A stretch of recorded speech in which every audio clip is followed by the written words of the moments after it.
एक और है, जैसे अभी फेस्टिवल सीजन आ रहा है तो बहुत सारे लोगों के मन में ये सवाल होगा, अभी दिवाली आने वाली है, फिर शादियों का सीजन जो है वो स्टार्ट होगा, कि जो डायबिटीज के पेशेंट है वो किसी तरह की मिठाई नहीं खा सकते। देखिए, जिनका डायबिटीज़ कंट्रोल नहीं है तो मेरी तो एडवाइस है कि वो कोई भी जो मिठाई है वो अवॉइड करें। जिनका अनकंट्रोल शुगर है, और जिनका कंट्रोल शुगर है और थोड़ा सा मन करता है तो 25 ग्राम से कम, और ऐसी मिठाई जिसके अंदर नट्स हों, सीड्स हों, ताकि जो ग्लूकोज जा रहा है बॉडी में वो तेजी से ना जाए, वो स्लो स्पीड से जाए ग्लूकोज, तो वो कंज्यूम कर सकते हैं। लेकिन डायबिटीज़ कंट्रोल होना चाहिए और आपको अपने डॉक्टर से जरूर बात करनी है और शुगर मॉनिटर करना है। ओके, तो आपने कहा कि जिसमें नट्स हो, तो प्लीज कुछ मिठाइयों के नाम भी ले लीजिए, लोग खुश हो जाएंगे कि हाँ ये खा सकते हैं, हालांकि डॉक्टर से कंसल्ट करके लेना है और शुगर अपने चेक करने हैं। तो जैसे कि नट्स होते हैं जिसमें कि बादाम डला हुआ है, तो बादाम के अंदर थोड़ा सा फैट होता है, प्रोटीन होता है, तो उसके साथ अगर हम कोई चीनी लेते हैं तो उसका चीनी का स्लो रिलीज होता है ब्लड के अंदर।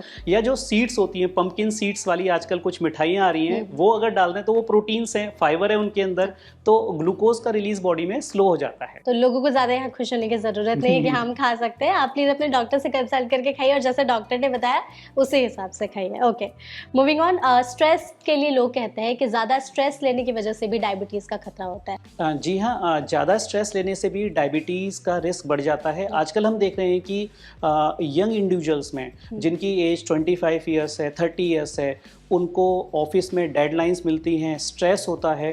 तो स्ट्रेस से क्या होता है कि हमारे कुछ हार्मोन्स इंक्रीज होते हैं, स्टेरॉयड हार्मोन इंक्रीज होते हैं जो इंसुलिन एक्शन को कम कर देते हैं। इंसुलिन का एक्शन कम होगा तो डायबिटीज़ का रिस्क बढ़ जाता है। ओके, ठीक है। लास्ट है डॉक्टर की, जैसे डायबिटीज़ का नाम सुनते हैं लोग तो कहते हैं फ्रूट जूस बंद कर दो, मतलब कोई भी चीनी का फॉर्म तो बंद नहीं कर दो, फ्रूट जूस को भी लेकर लोग बोलते हैं कि उसमें फ्रुक्टोज की मात्रा होती है शायद, तो मिथ है या फैक्ट है कि डायबिटीज़ के पेशेंट को फ्रूट जूस नहीं लेना चाहिए? देखिए, फ्रूट जूस अवॉइड करना चाहिए। उसके कई रीजंस हैं। पहला रीज़न है कि जैसे हम एग्जांपल लेते हैं कि मौसमी का जूस, तो अगर हम एक ग्लास मौसमी का जूस बना रहे हैं तो उसमें 3-4 मौसमी यूज़ होंगे। हाँ। तो एक साथ इतना ही ज़्यादा क्वांटिटी जो है कार्बोहाइड्रेट की वो बॉडी में जा रही है। और दूसरा है कि वो जूस है उसमें कोई फाइबर नहीं है और उसमें आपको फ्रक्टोज की क्वांटिटी काफ़ी मिलेगी। तो फ्रक्टोज के अगर हम एक्सेस क्वांटिटी में लेते हैं फ्रक्टोज को तो कई साइड इफ़ेक्ट्स हो सकते हैं, जैसे कि फ्रक्टोज बॉडी में जाके ट्राइग्लिसराइड्स जो कि एक तरह का बैड कोलेस्ट्रॉल है उसमें कन्वर्ट हो जाता है।